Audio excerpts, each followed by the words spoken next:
Welcome to the Train Like a King podcast, dedicated to all things paddling, designed to help paddlers of all levels get motivated to get out on the water. Tune in, grab your paddle, and let's train like a king.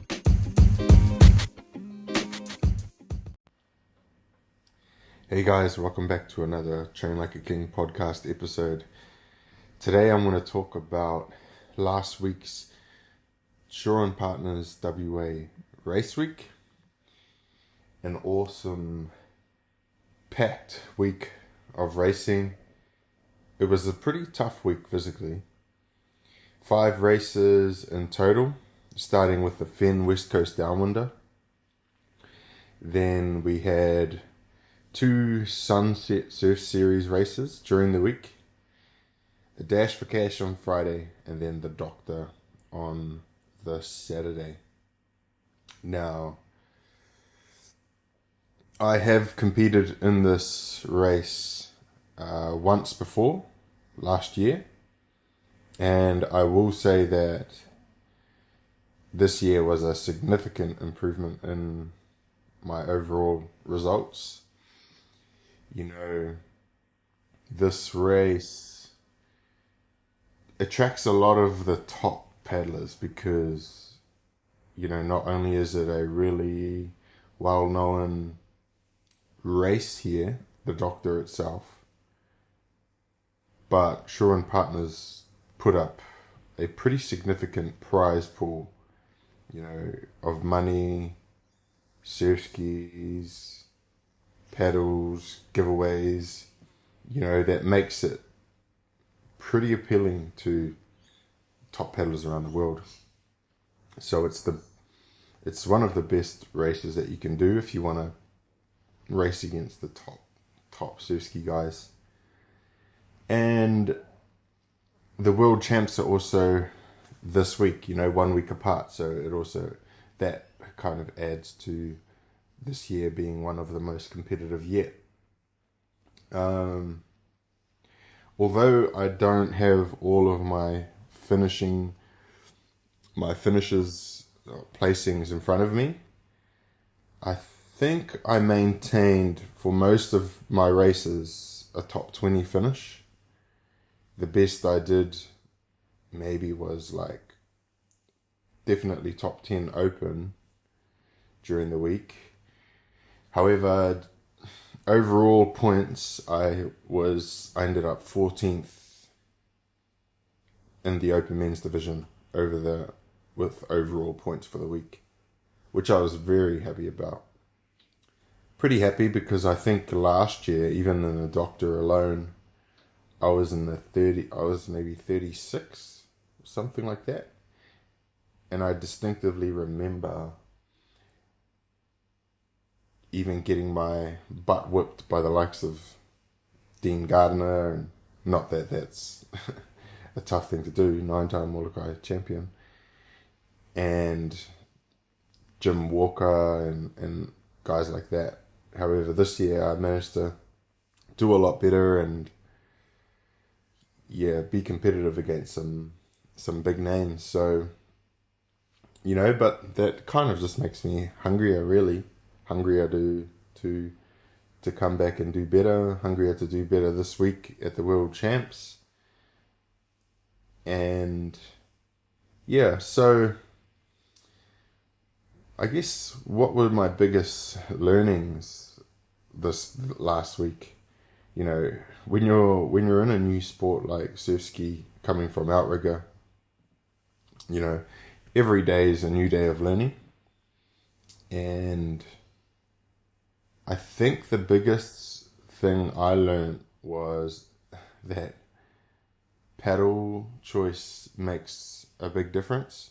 And I think for the last 2 years last year I would say, I haven't really been paying too much attention to my paddle selection.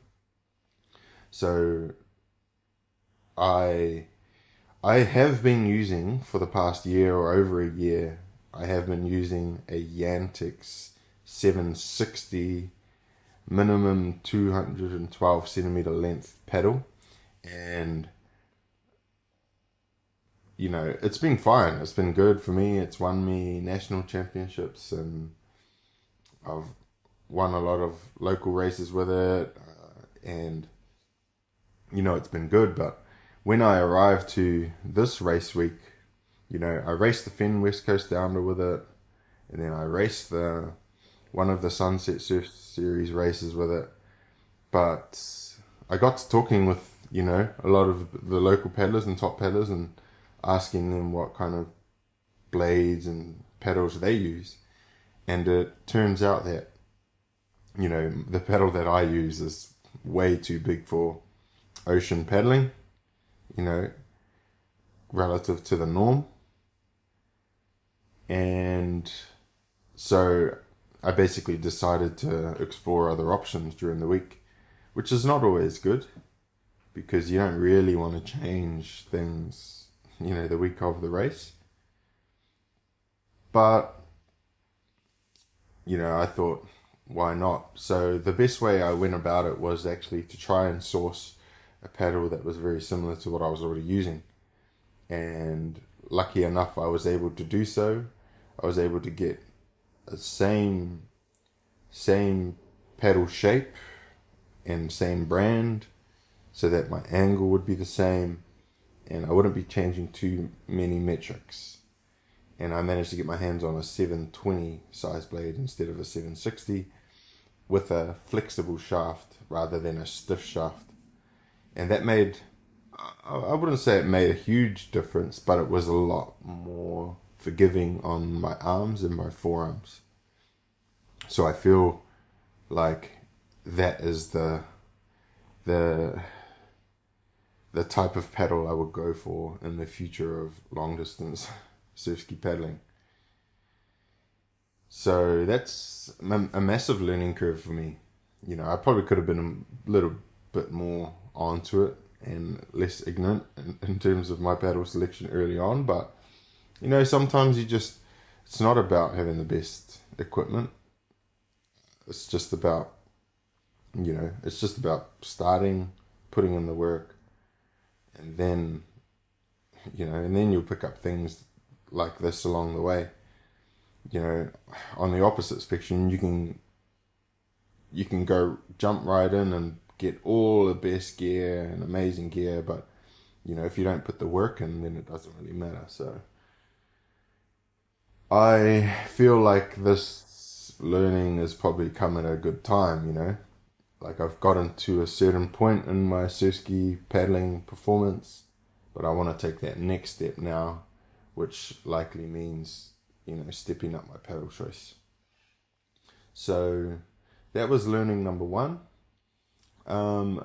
Another thing I learned is that, well, I kind of already knew this coming into this, is that in order to be super competitive in a competition like this, it's a little bit like the Te Aito in Tahiti, in terms of like you have to dedicate months, leading into a race like this, and you almost have to dedicate your focus solely to the craft that you'll be racing, i.e. surf ski.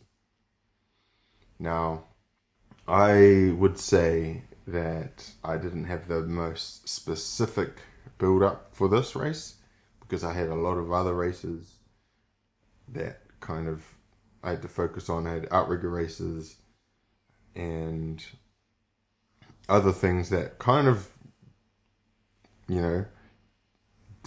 defer or take away some of the energy that could be used into an event like this.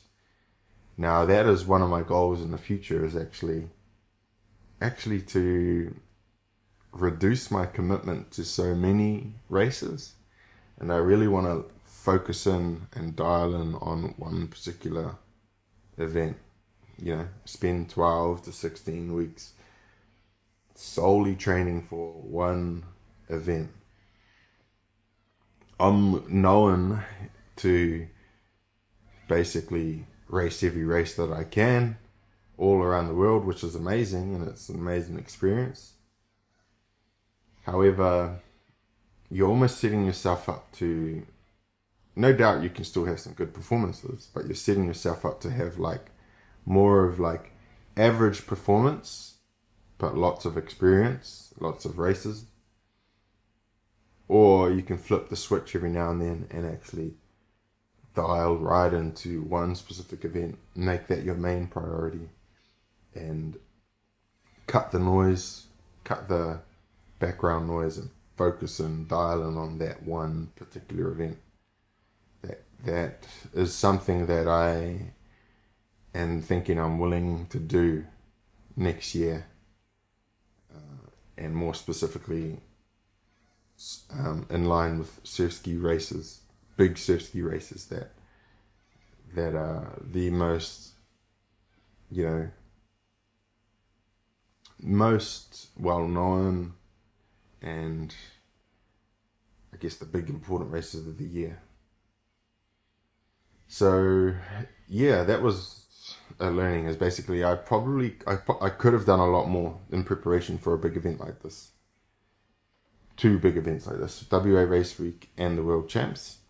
But that's just how it goes. I mean, you guys listening to this podcast, you guys will have, ideally, would have a goal in mind. And you always have to have a goal if you want a bit of motivation to get out and train hard for that particular race or event. So, but as you know, sometimes you might have a range of things coming up. You might have sprints, you might have long distance, you might have all these things, but at the end of the day, you still have to prioritize what you want to achieve. So, more specifically to the race week, what were the highlights? So I guess the highlights were the fact that they were giving away so many prizes. They gave away 7 skis every day. A ski a day for 7 days.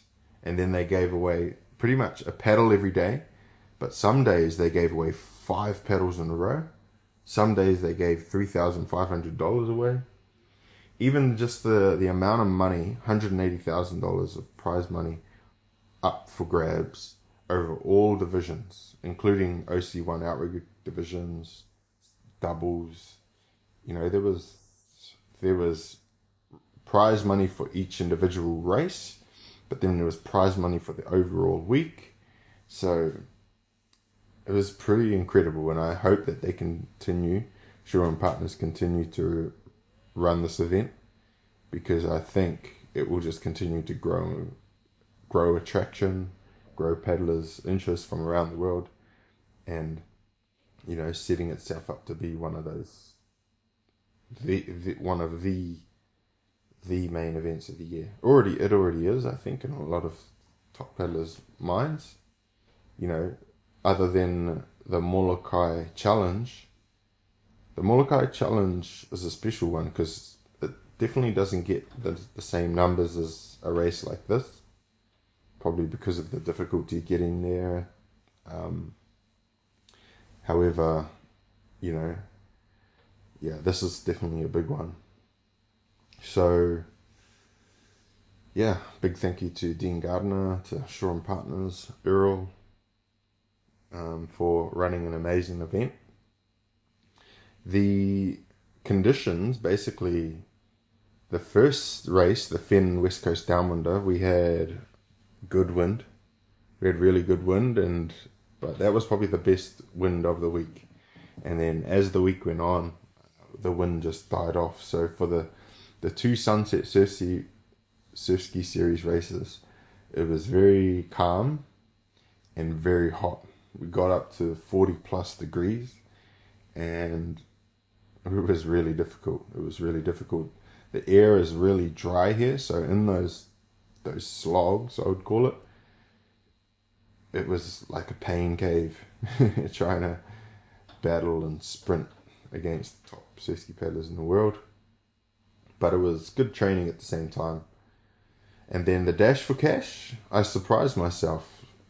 I was in the first heat, one of the strongest heats, and I managed to finish 5th in the heat and actually progress through to the semi-final.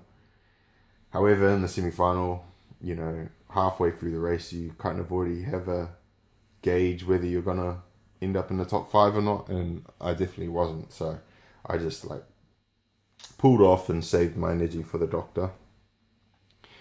And yeah, the Olympic kayakers came out to play that day.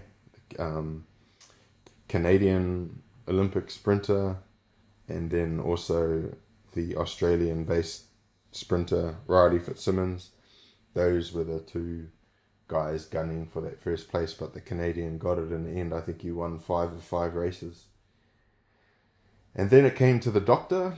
The wind was looking hopeful, and we delayed the race a bit from Rottnest Island just so that we could make the most of the potential stronger winds in the afternoon.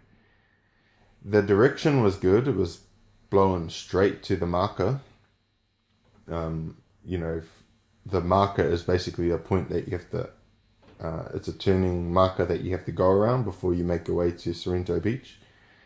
So that's about 21 kilometers in, and then you've got another 6 kilometers to the finish line. Now, it was basically the wind conditions just didn't really pick up enough. Didn't really pick up enough for having a good downwind race. The wind, however, it was okay at the beginning of the race, and there were some good runners, and I started to think that the more longer we got into this race, the better the wind would be, and it would pick up behind us, but it never really did. The wind kind of just died out from under us, and yeah, it just got tougher and tougher, because it was 40 degrees. It felt 40 degrees anyway. I was continuously splashing myself and cooling myself down. I ran out of water before the marker, so with 6Ks to go, and it sounded like when you turn that marker, everyone kind of had a pretty difficult time from then forward, because the angle just wasn't right, and then the closer you got to the shore, there was more weed, and so it just got really tough. And me personally, I think at that point, I think I lost maybe 4 or 5 places in that last 5Ks, which was pretty tough. But sometimes when you're that depleted, there's nothing really you can do to prevent it, and I ended up finishing 14th in the Open and 19th overall. So, and I'll tell you what, at the end of that race, not straight away, actually I went in and, cleaned my canoe, packed it on the roof of the car, and I went directly and was one of the first to eat the afternoon barbecue. But then soon after that, man, I just fell into a bit of a state of fatigue that I just couldn't get out of for a good hour or two. And I think it basically came down to the racing in the heat, probably a little bit of heat exhaustion. Yeah, I gotta say, it was one of the... I didn't even feel that bad after the Hawaii Nui. That puts it into perspective. It was goes to show the intensity of the race, because I remember pushing pretty frequently, and just the conditions just played that part and made it a really tough one. So not the best week for downwinds, even though this place, Perth, Fremantle, was known for its wind. However, that's okay. I'm never shying away from a good paddling race. We do paddle, for a reason. So it was still an amazing week. It was still an amazing week despite not having good strong winds. But hopefully the winds will come this week. So this week is the World Championships, my first ever ICF World Champs event, and they've actually brought the race forward to Thursday rather than Saturday, which is kind of good, less waiting around. But I think it's going to be another awesome event, and I'll do my best to represent New Zealand well, represent Kaiwa'a kayaks and canoes on the Vega surf ski, represent them well, and all of you that support Train Like a King. So I think that's it for this episode. Thank you guys for listening. I gotta go and attend a coaching clinic now, surf ski coaching clinic, and learn something new every day. Catch you guys on the next episode. Kia ora. Thank you for listening to another episode on the Train Like a King podcast. Check out trainlikeaking.com for training plans, merchandise, and coaching opportunities. If you haven't already, give us a follow so you don't miss another episode. Catch you on the next one.